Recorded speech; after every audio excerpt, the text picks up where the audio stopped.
Другим новостям. Халал-индустрия – это не только продукты. Сегодня по исламским принципам строят и другие отрасли производства. Так, в странах с мусульманским населением популярность набирают туристические халал-отели. В Кыргызстане же знак халал уже появился на множестве различных товаров на большинстве прилавков страны.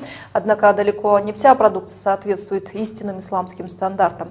Подробнее в расследовании Мерии Мадамбековой. Даже те, кто соблюдают религиозные каноны и пишут на своей продукции халал, порой делают это без официального разрешения. К примеру, хозяйка пельменного цеха Мавлюда долгое время считала, что подтверждение знака халал ей не нужно. Мы сначала тоже не знали, просто как люди писали, мы тоже писали просто так халал, без сертификата, без ничего. Мы только перед Богом думали, мы чистые, мы халал делаем. Это люди думают, просто свинина, нету, это халал. Кроме свинина, здесь что халал, много там смысла входит. Мы чисто перед Богом отвечаем, это не только бумага отвечает. Они требовали бумагу. Потом мы за халал-индустрию пошли, заявление написали. За халяльные пельмени, другую чистую с точки зрения религии, продукцию потребитель готов переплачивать. Так, халяльная одежда стоит дороговато, но именно сюда, в этот магазин, раз за разом приходит за платьем баян. Она ценит и уважение к покупателю, и сервис в целом. Как-то я была в одном супермаркете, там, знаете, как-то так, очень холодно отнеслись ко мне как покупателю, в принципе, по внешнему виду не знаешь же, что тебе нужно на самом деле. А здесь на все темы есть вопрос, есть ответ. Проверить всю эту продукцию, является ли она халяльной или нет, можно, взглянув на аннотацию и страну производителя. В случае, если сзади указано, что она произведена в исламском государстве, значит, можно считать, что этот товар является халяльной. Халяльные теперь не только мед и пельмени. Халяльным стало почти все. Вот халяльный отель. Здесь мы решили остановиться на отдых. Если честно, тоже поставщики у нас большинство есть, кто просто на этом деньги делают. Халал значок купили. Мы больше предпочитаем, кому можно верить. Да? И, конечно, сертификация тоже немаловажна. Но больше у нас такие поставщики, с кем, кто устоялся, да, уже с кем на протяжении долгого времени работаем. И поэтому сейчас я сертификат какой-то попросил, не можем найти уже. На ресепшене отеля нас встретил персонал, правда без бороды и без хиджабов. Во время экскурсии по гостинице нам продемонстрировали, что в каждой комнате лежит Коран и коврик для совершения намаза. В баре здесь мы не увидели ни алкоголя, ни табачной продукции. Однако сертификат, который давал бы отелю право называться халяльным, нам все равно не смогли предоставить. Сертификата нет, у нас только на продукты есть. Да?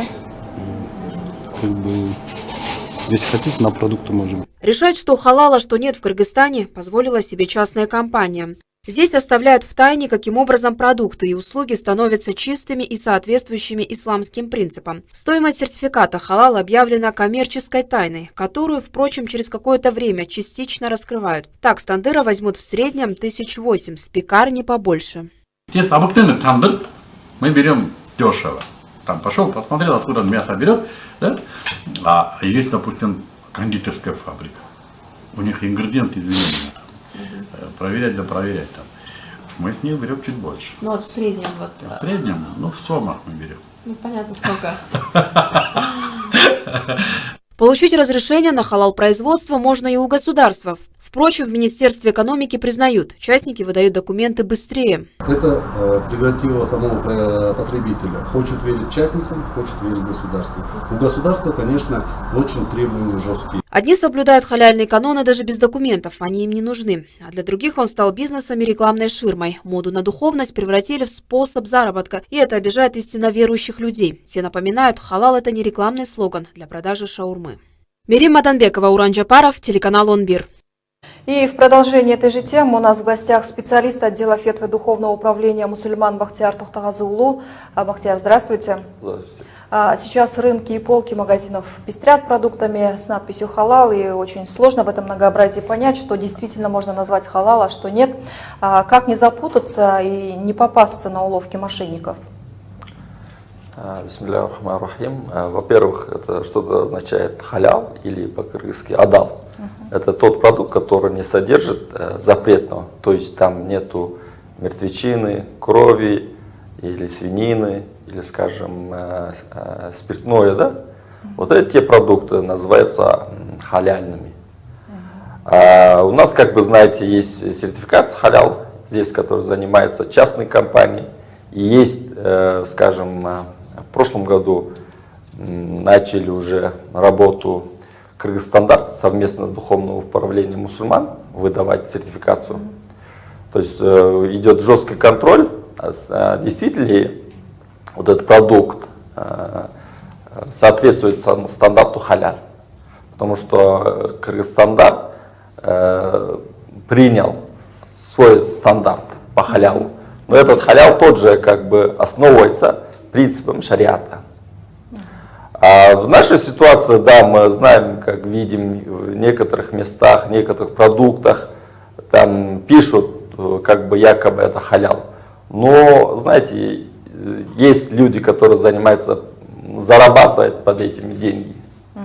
Вот раньше халяльными называли только продукты питания, сейчас к этой индустрии относят и пансионаты, и фармацевтику, и такси даже.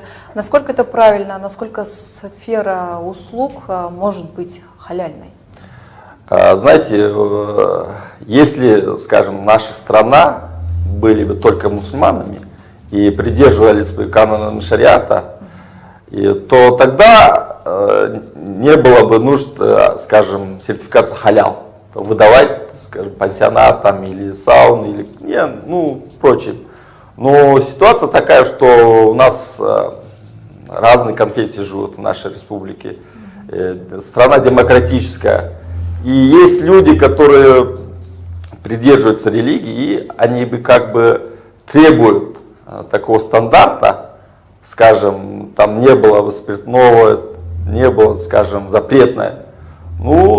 Должны мы как бы эту ситуацию тоже понять, и сертификация должна тоже бы соответствовать, скажем, точно стандарту. И люди, которые, как бы, скажем, рекламируют свой пансионат или, скажем, заведение, они перед Богом, перед Аллахом должны как бы взять ответственность.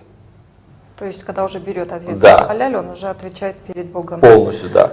А вот выдачей сертификатов со знаком халяль занимается как частная компания, так и государственное ведомство. А что делает Духовное управление мусульман? С кем сотрудничаете вы? Что делаете для развития халал-индустрии? Да, Духовное управление мусульман сотрудничает с Кыргызстандартом, то есть при экономике, Министерстве экономики Кыргызской Республики. Есть сертификация, как бы у нас принятая, и мы работаем под этим как требования. То есть эти же требования, они должны соответствовать, то есть соответствуют шариату.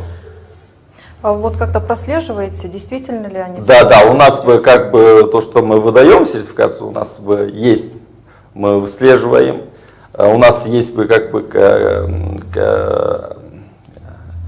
возможность, если вдруг те или иные компании выпускают подозрительно, то можем мы отозвать свою лицензию, сертификацию.